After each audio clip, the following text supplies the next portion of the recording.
So what about our relationships is dysfunctional? If you can, perhaps look up narcissism and codependency. Codependency is a form of narcissism, and they're adaptive relationship strategies that we all took on as children. It has to do with someone who perceives an extreme lack of self-sustaining resources like love. And we all grew up in dysfunctional households, obviously on the spectrum, and we often don't know that they were dysfunctional, or maybe we're in denial, because we have the tendency to normalize whatever environment we grow up in. But the hidden reality in a dysfunctional family is this. Every member in the family is really out for themselves. Each person is pursuing their own interests, and nobody's reliably interested in anyone else's well-being but their own, because they perceive this lack. And when we find ourselves in a family system like this, everyone, we ensure our own well-being. We only feel that we only have one choice: to either jump on the bandwagon, and so we can feel as safe as possible, as we can have as much as control as possible about getting our needs met. And there's so many different strategies that children can employ in order to do this.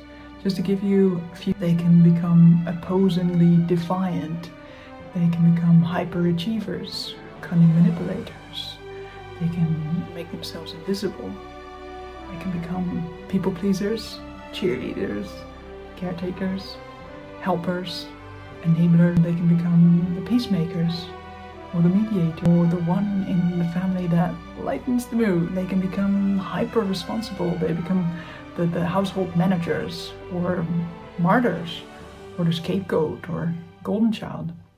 And what's important to understand is that before a child selects these various strategies, what they're faced with in a dysfunctional family system is a choice. One, they can go through the front door and fight the other members for the family system of their own best interest.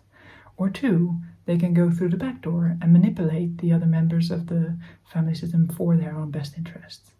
And it's here where people develop the relationship strategy of either narcissism or codependence. So people who develop relationship style of narcissism decide on a subconscious level that no one's really concerned for their welfare and benefit and best interest. They think the world's a hostile place, and they must survive by detaching from others and cutting themselves off from connection and being concerned only with their own welfare, benefit and interest, and regardless of the impact on others. And people who develop the relationship adaptation style of codependency decide that on a subconscious level, no one is really concerned for their welfare, benefit and best interest. So the best way to survive is for them to get their own needs met, is to sacrifice part of themselves, so as to conform to other people's interests, and creating an attuned emotional contract with them, whereby their own needs are manipulatively met in exchange for doing so. You will hear pretty much everywhere that codependents place a lower priority on their own needs, whilst being excessively preoccupied with the needs of others. But this is not true. It only looks like that from the outside.